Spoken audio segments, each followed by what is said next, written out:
Halo guys, welcome to Af Kisah. Yuk sini ngumpul sama aku, Af. Kita ngegibah bareng soal Mas Elon. Salah, Elon Musk maksudnya. Elon Musk adalah pebisnis yang ngebangun SpaceX, Tesla, Solar City, dan lain-lain. Gimana bisa dari anak yang dibully jadi orang yang paling kaya nomor 1 di tahun 2021? Kita mulai aja yuk kisahnya.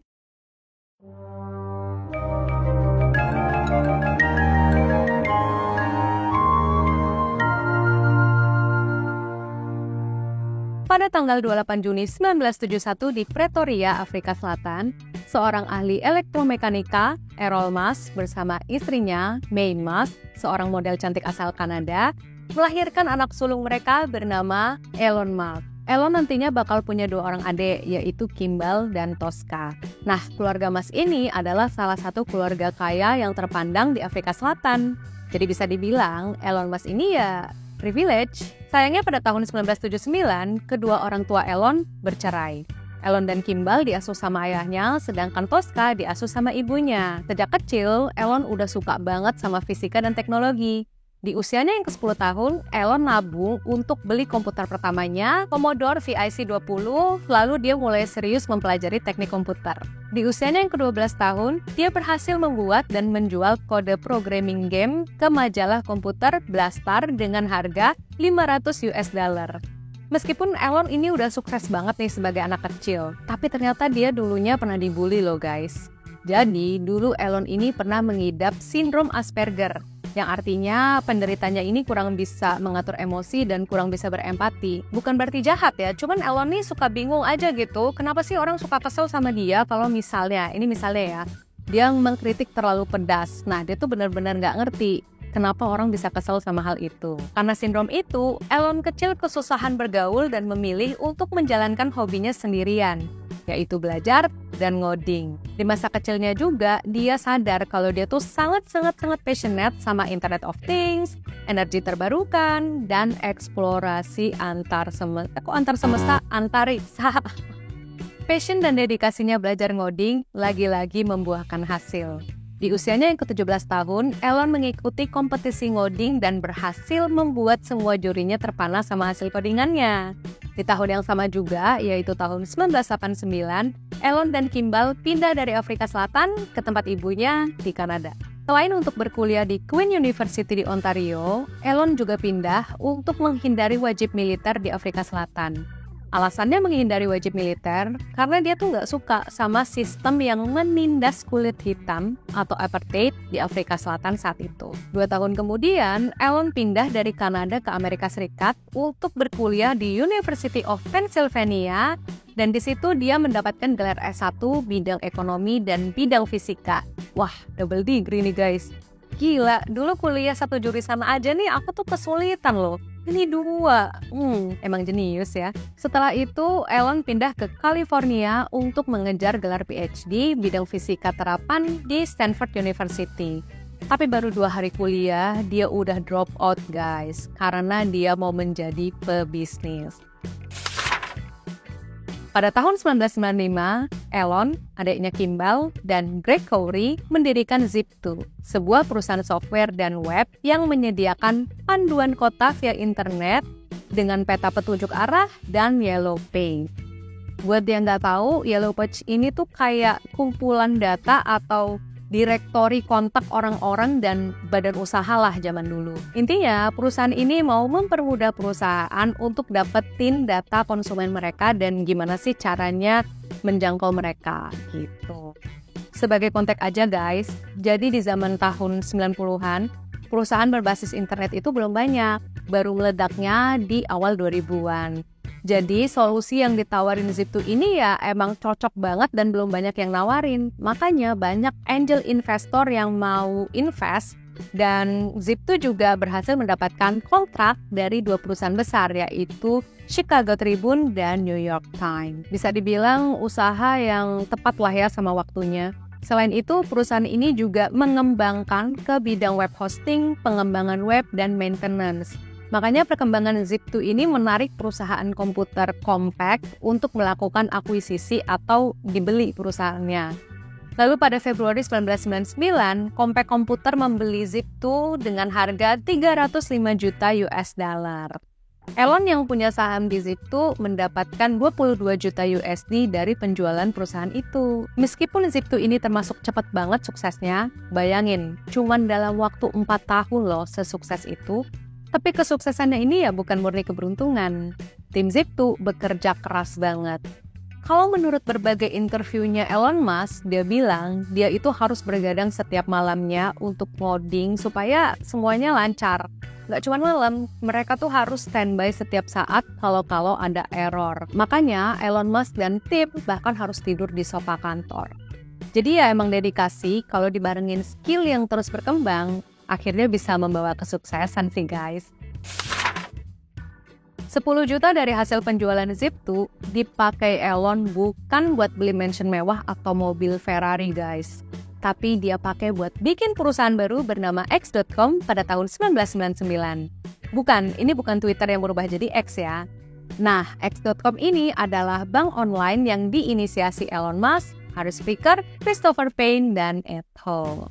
X.com diberikan suntikan dana dari beberapa angel investor Silicon Valley dan Sequoia Capital. Di sini aku nggak bakal jelasin bisnisnya ya, tapi intinya X.com ini berkembang. Pada tahun 2000, X.com mengakuisisi Confinity, perusahaan yang mengoperasikan layanan transfer uang bernama PayPal. Di tahun yang sama, Elon menikah dengan Justin Musk pada Januari 2000. Justin Musk adalah teman kuliahnya di Queen University di Kanada dulu. Semuanya kelihatan indah, tapi pas bulan madu, Elon Musk ditelepon sama teman-temannya di X.com bahwa dirinya yang sebagai CEO diturunkan jabatannya. Tapi dia masih tetap kerja di situ ya, dan bahkan jadi pemegang saham terbesar di situ. Nah, penurunan jabatan ini terjadi karena emang ada perbedaan pendapat antara Elon dan para petinggi perusahaan X.com untuk memindahkan server dari Linux ke Microsoft. Waduh, kebayang nggak tuh, lagi bulan madu malah dipecat. Kalian pernah nggak sih dapat cerita buruk pas lagi bulan madu? Komen di bawah ya. Setelah itu, X.com berubah menjadi PayPal. Nah, PayPal makin berkembang karena dipakai para pengguna eBay, e-commerce terbesar saat itu untuk bertransaksi. Nah, akhirnya pada Oktober 2002, eBay membeli PayPal sebesar 1,5 miliar US dollar. Lagi-lagi, Elon mendapatkan keuntungan dengan USD 175 juta dari penjualan itu. Banyak banget duitnya. Bagi dong Mas Elon. Pada Juni 2002, lagi-lagi Elon membuat perusahaan baru bernama Space Exploration Technology atau SpaceX. Sesuai namanya, perusahaan ini mengembangkan dan memproduksi roket, pesawat antariksa, dan proyek antar semesta. Maksudnya, ya, antariksa. Visi Elon adalah membuat kehidupan multiplanet karena dia sadar nih, kalau bisa aja planet bumi bencananya itu akan mengancam peradaban manusia. Jadi manusia perlu lari gitu. Nah, visi misi ini dulunya pernah direndahkan nih sama beberapa industri expert. Tapi Elon tahu impiannya dan gimana cara mencapainya. Makanya dia akhirnya terbang jauh-jauh ke Rusia untuk belajar bagaimana roket Rusia efisiensinya seperti apa dan keamanannya seperti apa gitu. Bahkan dia juga membuat reusable rocket atau roket daur ulang. Udah gitu, dia juga hire para engineer terbaik dari Boeing, TWA, bahkan NASA. Apakah langsung sukses? Sayangnya enggak, ini bukan sinetron. Butuh waktu bertahun-tahun, SpaceX mengembangkan roketnya dan nggak ada pemasukan sama sekali, justru pengeluaran. Gilanya lagi, Elon menjadi salah satu pendiri perusahaan baru, Tesla Motor, meskipun SpaceX belum menghasilkan pendapatan sama sekali. Berat banget ya. Seperti yang kita tahu, Tesla Motor mengembangkan mobil listrik. Udah deg-degan nih, ada 2 perusahaan baru yang belum menghasilin duit, malah ketimpa masalah krisis ekonomi Amerika Serikat pada tahun 2008 lalu. Semua perusahaan gonjang-ganjing. Beberapa investor Tesla cabut. Tapi Elon Musk nggak mau nyerah. Dia justru meminjamkan duit pribadinya sebesar 40 juta USD. Ini tuh taruhan gede banget. Karena jadinya keuangan pribadi Elon Musk ya nggak sehat. Ada sumber yang bilang bahkan dia harus sampai mengajukan pinjaman pribadi. Tapi kayaknya emang karena dia yakin ya sama potensi bisnisnya dan siapa yang bakal pakai produknya, makanya dia benar-benar berjuang. Untuk SpaceX, perusahaan itu uji coba terus roket-roketnya. Begitupun Tesla, perusahaan ini juga uji coba terus bikin mobil listrik. Akhirnya perjuangan kedua perusahaan ini berbuah manis. Karena pada bulan Desember 2009, SpaceX berhasil mendapatkan proyek NASA dan Tesla dapat investor. Gila, hebat banget ya. Salah satu passionnya adalah energi terbarukan. Dan lagi-lagi dia bikin lagi perusahaan Solar City pada tahun 2012. Kali ini dia menjadi pengusung konsep awal dan sebagai ketua dewan. Nah, yang jadi CEO dan co-foundernya dijabat sama Lyndon Rice, sepupunya. Pada 12 Agustus 2013, Elon membuat ide Hyperloop, yaitu sistem transportasi yang cepat dan revolusioner. Konsep Hyperloop nggak akan aku ceritain detail ya di video ini. Kalau kalian penasaran, boleh banget untuk googling sendiri ya. Nah, kali ini idenya dieksekusi sama startup lain guys, jadi bukan sama Elon Musk. Pada Desember 2015, Elon mendirikan OpenAI, yaitu perusahaan nirlaba untuk meriset kecerdasan buatan. Kalau kalian kenal ChatGPT ya, ini salah satu produknya OpenAI. Di tahun 2015 juga, SpaceX meluncurkan kurang lebih 24 pesawat luar angkasa, tapi di sisi lain, Tesla dituntut hukum investigasi soal keamanannya selama bertahun-tahun. Jadi ada yang sukses, ada yang gagal nih. Di tahun 2016, Elon mendirikan lagi 2 perusahaan, Neuralink and The Boring Company. Neuralink adalah perusahaan startup neuroteknologi untuk mengintegrasikan otak manusia dengan kecerdasan buatan atau AI. Caranya dengan menanamkan chip ke otak manusia. The Boring Company, perusahaan transportasi yang menggali terowongan bawah tanah untuk mengurangi kemacetan. Masih di tahun 2016, Elon Musk menyatakan kalau Tesla akan mengakuisisi Solar City sebanyak 2,6 juta USD. Hal ini sempat ditentang sama petinggi-petinggi Tesla yang menuduh Elon menekan Tesla untuk menyelamatkan Solar City. Tapi ternyata Elon Musk lah yang menang di persidangan, jadinya Tesla tetap mengakuisisi Solar City menjadi Tesla Solar sampai saat ini. Pada April 2021, The Boring Company berhasil membuat terowongan bawah tanah di Las Vegas. Di tahun yang sama, Elon Musk dinobatkan sebagai orang terkaya nomor 1 mengalahkan Jeff Bezos, pendiri Amazon.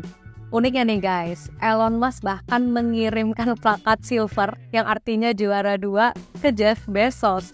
Gila, sarkas banget gak sih bercandanya? Tapi gak lama kemudian di tahun 2023, giliran Elon Musk nih yang harus dapetin plakat silver. Karena orang yang terkaya nomor 1 saat itu adalah Bernard Arnault, pengusaha fashion LVMH. Kena karma dia. Pada tahun 2022, Elon Musk membeli Twitter juga. Dan ini ceritanya lucu nih. Awalnya cuma dari cuitan Elon di Twitter kalau dia mau beli perusahaan sosial media itu. Malah ditanggepin sama manajemen Twitter. Bahkan manajemen Twitter itu sampai ngedesak Elon Musk untuk segera membeli perusahaannya.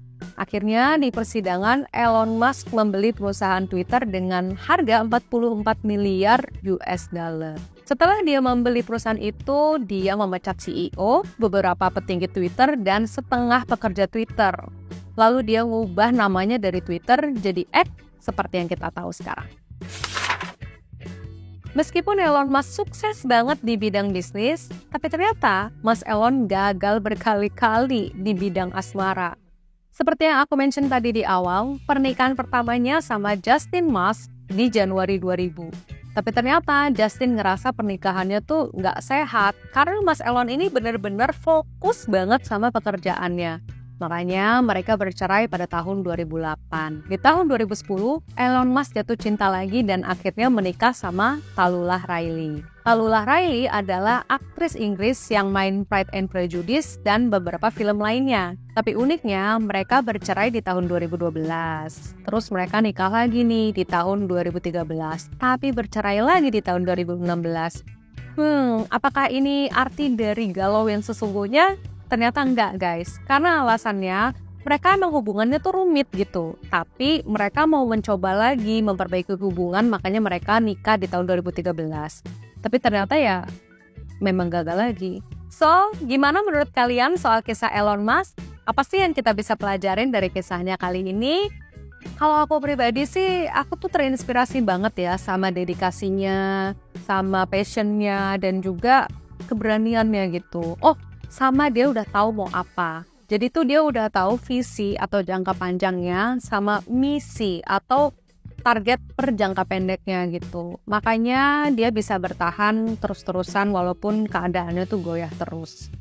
Dan ya, walaupun dia DO, tapi aku ngerasa kalau DO-nya dia tuh bukan DO yang asal gitu. Karena dia tuh udah ngebangun skill-nya itu dari kecil loh. Dan dia udah terbukti dia mampu gitu. Orang udah pada tahu kalau dia tuh mampu.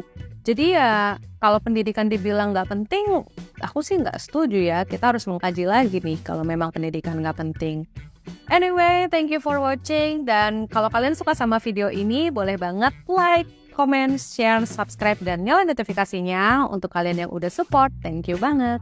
See you di kisah-kisah selanjutnya. Bye-bye.